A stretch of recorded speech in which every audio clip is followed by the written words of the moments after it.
Welcome, everybody. This is the Citizens Digital Academy. We started this a couple of years ago to help educate the public on, some of the things we do at City Hall so people can better understand how their local government works.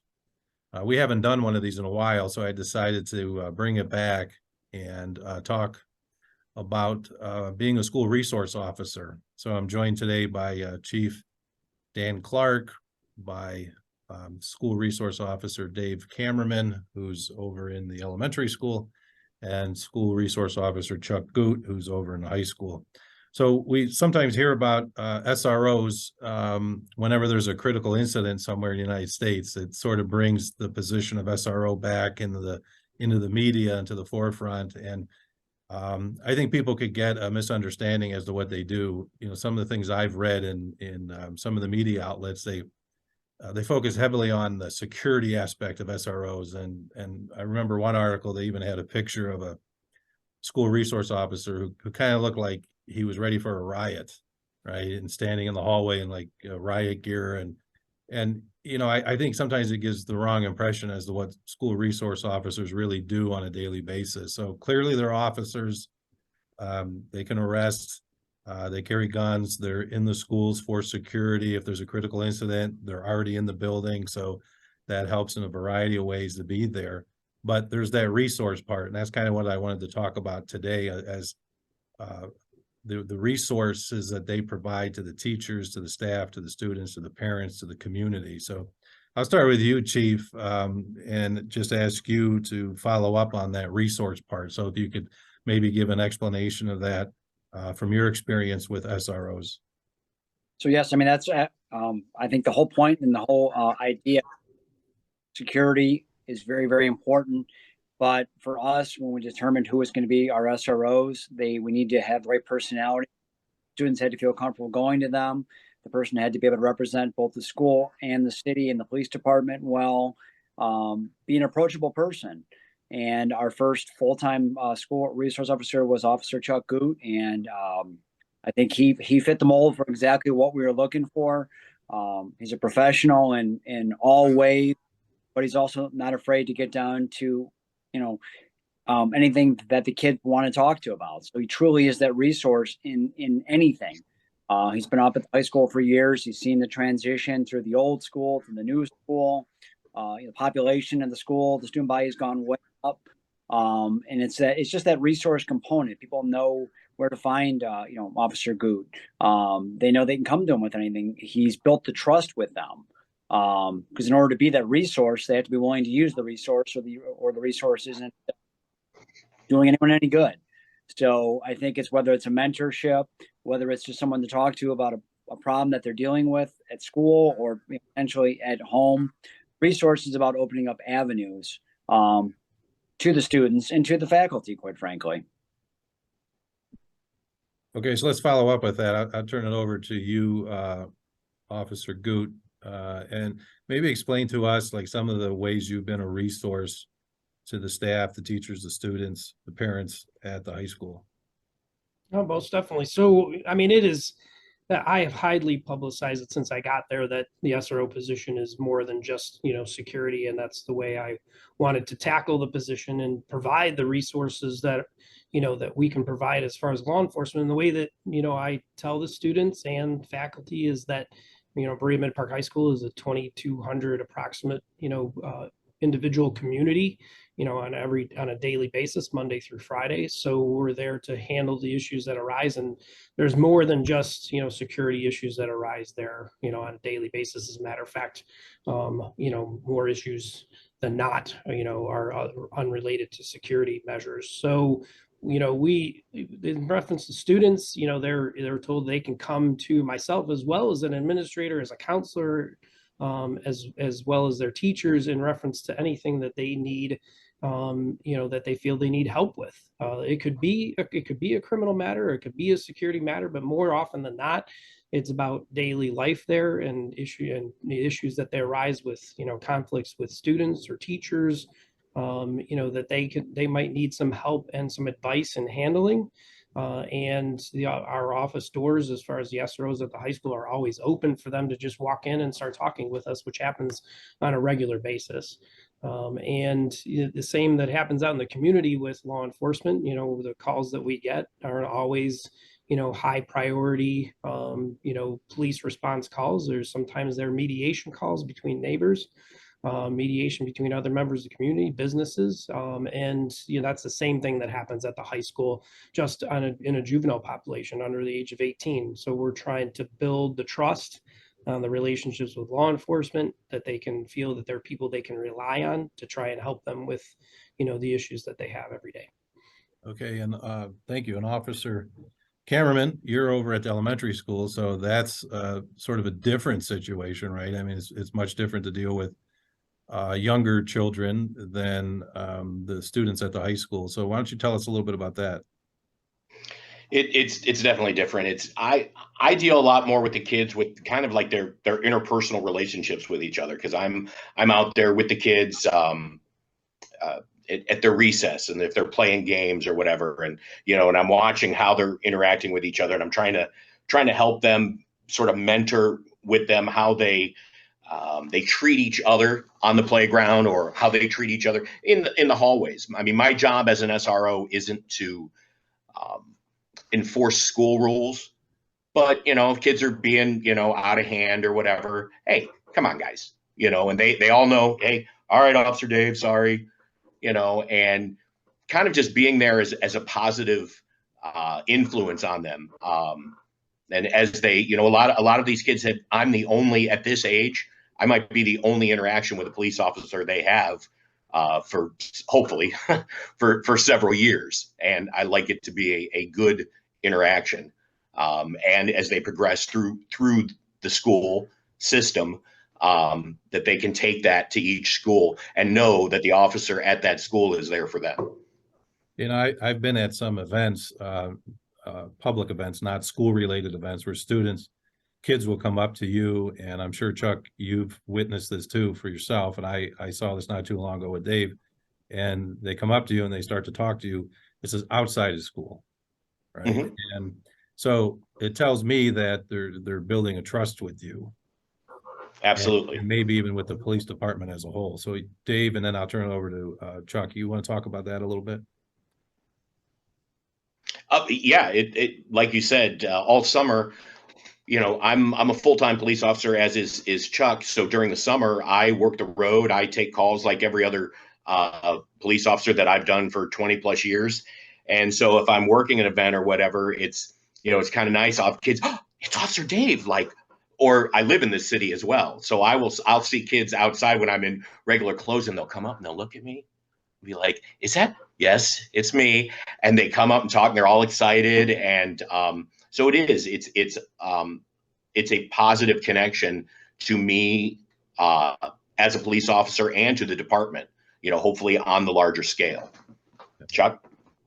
Yeah, and I agree as to go ahead and say the same thing. I think for myself, being a member of the community that I'm working in is definitely a huge positive. So even whether I'm in uniform in the summertime, not in school, or at off times, or on my own personal time, when I've seen students that I have in multiple different locations around here in Berea, and the relationships that we have definitely attained and built inside of our educational institutions is definitely something that benefits us outside, because we're approachable. And I have students coming up to me all the time to want to have a conversation, outside of school and outside of work hours. And it's all about the relationships that we're building. And I think it's hugely important to law enforcement to show that human side, that you are approachable, because I think it is, when you're wearing this uniform, sometimes it feels like, an officer isn't approachable, or people are afraid to approach them. And I think humanizing this job and the uniform is a huge factor in doing that. And that's what we're doing inside the schools. Yeah, and this is what go ahead, Dave. Oh, I'm sorry. Just to another point like that, aside from just the kids, very often I'll have parents come up to me and say, "Oh, are you Officer Dave?" I'm like, "Yes." They're like, all so-and-so talks about is playing football. He looks forward to coming into school every day, because he looks forward, and that means a lot personally on top of professionally. It's nice that I can have that impact on these kids. Yes, I'm going to run with that a little bit and open it back up to the chief. because when you became chief, I mean, the SRO position already existed for several years. I think we started these about 12 years ago or 13 years ago. And we talked about you can't just put anybody into an SRO position. You can't just assign a police officer to it, because it sort of takes a certain type of person. I always said it's like a calling in life, you know, to be able to work with kids, and it's different for elementary and high school. And the middle school, of course, is different altogether, but that's in Middleburg Heights, so we don't provide an SRO there. That would be Middleburg Heights. So, Chief, you want to talk a little bit about what we look for in SROs? It's not just an assignment No. to somebody. Sure. No, it definitely, it's more than that. So we when we have an opening, we want to put it out there to see who is interested. And then we call the officers in and we ask, why are you interested? What are you hoping to get out of this? What is your view of what this job truly is? And ideally, I think what you like to hear, and again, I was part of the interviews when Chuck was placed there, and one of the things that Chuck hit on perfectly was that balance of the mentorship, the availability, being a role model, and while also being the necessary component of giving that security reassurance to the students and the staff that are there. It can't just be about the schedule or about the work. It's about what exactly do you want? What are you hoping to get out of this? I think David touched on this. He gets personal satisfaction when he realizes that he's made a connection with someone. Chuck, I think without even trying, is doing that. I remember we had a threat at one of the school buildings 2 school years ago. I went up to the basketball game. That was that same night when everything was going down.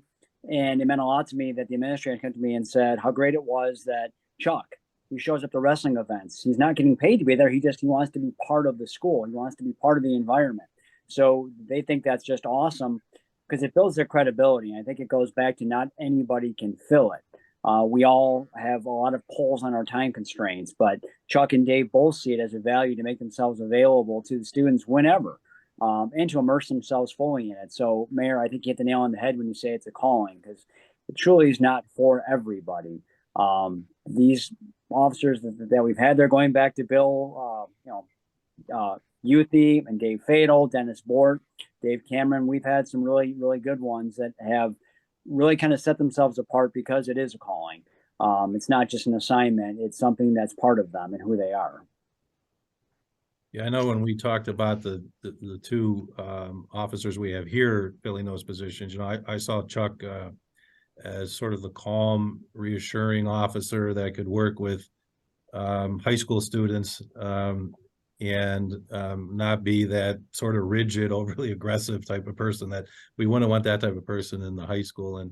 And Dave, of course, is very playful and funny and likes to, you know, sing and gets down on his knees and will talk to kids and wear crazy hats. And it was like just a perfect fit for the elementary school. So I think that's an important part, is you just can't assign someone there. They have to be sort of made for that. Let's talk a little bit about training for SROs. I'll turn that over to Dave first and then to Chuck.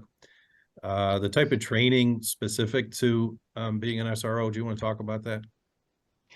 Yeah, it's the initial training. It's a 40-hour training, a whole week of it's more along the lines of learning about because how school system works and privacy issues. You know, it's a lot different than just being on the regular road. You know, there's obviously the juvenile justice system is run slightly different than, you know, the justice system for adults. And then, you know, there's other meetings where we've gone to on top of that, where SROs from different cities get together and talk about stuff. But that's, you know, the initial part of it. Yeah. Chuck? Yeah, so I think we're really lucky in the state of Ohio that obviously they're providing us a lot of training online. So in addition to the 40-hour week that we get initially, you know, we're getting a lot of training, you know, online through the state that, you know, covers like threat assessment training and school threats and how to handle those issues. But in addition to that, you know, mental health, you know, crisis training, And even though it's maybe not geared towards juveniles, at Dave's and I level in high school, we're still dealing with those issues all the time. So those types of trainings are hugely important in today's society and dealing with some of the mental health issues that we have. So we're very lucky that it's continuous, every year, throughout our state training. And then in addition to what the schools have asked us to do, at least at the high school through Berea, through the school district, there's been threat assessment training that I've gone through with them, which cover a lot of other issues besides just, how to deal with a massive threat in reference to daily things that occur with the students. And those are things that we're going through with the administrators as well, because we work so closely with them and as a team. So it's really important. So I think we're exceptionally lucky in this city and this school district. So Chuck, just sort of on those same lines, how big of a problem do you think, from your perspective as an SRO, do you think the social media bullying is? And because I think there's a lot of parents out there that have experienced that because of what their children have told them they've experienced. And how big do you think that is, and what role do you play in that? Well, it's definitely one of the biggest factors, with our teenage population. And I think we're getting better as a society and focusing on those, and there's been a lot of education. So I think parents are getting better at addressing those issues within the home, but on a daily basis in this high school, we deal with that every day. And what I think the most important message we're trying to come across with the students is, come to teacher, come to an administrator, come to your counselor, come to your SRO to talk about the things that are bothering you that you might see on social media about yourself, about your friends, about something else, instead of them trying to negotiate those conflicts face to face with other students, because it leads to a lot of conflict inside the school, and a lot of, we definitely have, some altercations that occur inside the school. So we're getting the education out to let's mediate these things that are happening, with some adults in the building before it comes to blows with the fellow students. But we are definitely dealing day to day, and it's still a major issue. And just so everyone understands, if any of that relates to anything that would be criminal, then you would handle that as well. Oh, most definitely. It's not just a school level issue. If there's something that goes beyond that, the SROs would assess that and start any process that it would need to go through the criminal justice system. So I just want people to know that as well. I try and reinforce to people, you guys still are cops, and you still do that type of stuff if necessary at the school. And so I think it's a really good layer of protection for the students. It's the resource, but it's also the security part of it. And like you said, it's not always the big threat, but sometimes the smaller threats that the kids are dealing with on a daily basis. So I'm going to wrap this up, turn it back over to the chief. And Chief, just kind of quickly, as a wrap up here, can you give an overview to the public of the training that our officers do, not just in Berea, but in our region, that we do for potential school threats? I was with you at one training session over the summer, and it was really impressive, the type of things that they did, and the fact that the fire departments were there as well. That training I went to was actually in Brook Park, but we do it at all the different schools in our area. So can you give an overview of that? Absolutely. So I will say I'll give credit to the Berea City Schools. They've been very proactive about wanting to do trainings with us. They've opened up their buildings for us to use for any training that we want to do, even if it's not school specific. The training that you kind of talked about was we had the week after school was over in June. A year of planning went into it. It was the Cuyahoga County Emergency Management Agency came together with the city of Middlebrook Heights, the city of Brook Park, and the city of Berea, as well as the school. They had a lot of faculty involved. It was important for them to do a drill in each city. So we had one at the high school, live drills. The Cuyahoga County EMA came out and planned it, ran our officers, our fire department personnel through. At the high school, there was one at the middle school the following day, and then one at Brook Park Elementary the following day. And they were, I think, as you can attest to, Mayor, they were as realistic as you can do something like that without it being a real event. And it basically brought, what it did was it gave the opportunity for the administrators to see how something might unfold with all the different police departments showing up, all the fire departments showing up, because it was basically simulated that if we were to have an issue at the high school, for instance, we would have officers from Brook Park, Middleburg, and the fire department showing up to help us with that. And again, added a fair amount of realism to it because they wanted the stress component in there. It didn't just focus on the initial officer response. It also went into care. What if we show up? What type of trauma care are we giving to victims that we might run into? How are we making sure that the kids are safely pulled out of the building? So it was a lot of planning, a lot of hard work, and I think we learned a lot of lessons from it.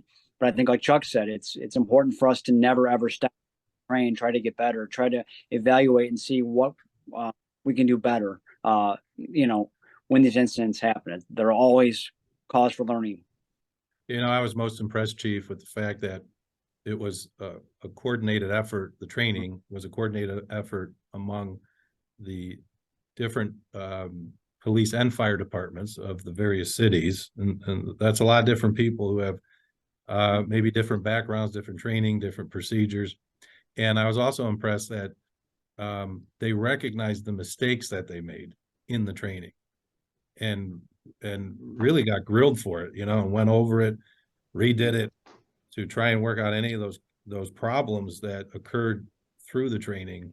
So God forbid if anything like that ever happened, a critical incident in real life, that I really feel that our cities are very well prepared, as you can be prepared. I mean, there's never a situation where you're completely prepared for it, but the training I found to be very impressive. So I'm going to wrap it up. If there's any final comments from anybody, I'll take them at this point. Oh, otherwise, I want to thank you for your time. Thank you for your service. And I hope the public found this informative and people now know more about what the SROs do. And of course, if you want to contact any one of us, feel free to do so. But I appreciate your time, guys. Thank you. Thank you. Thank you, Mayor. Thank you very much. Take care.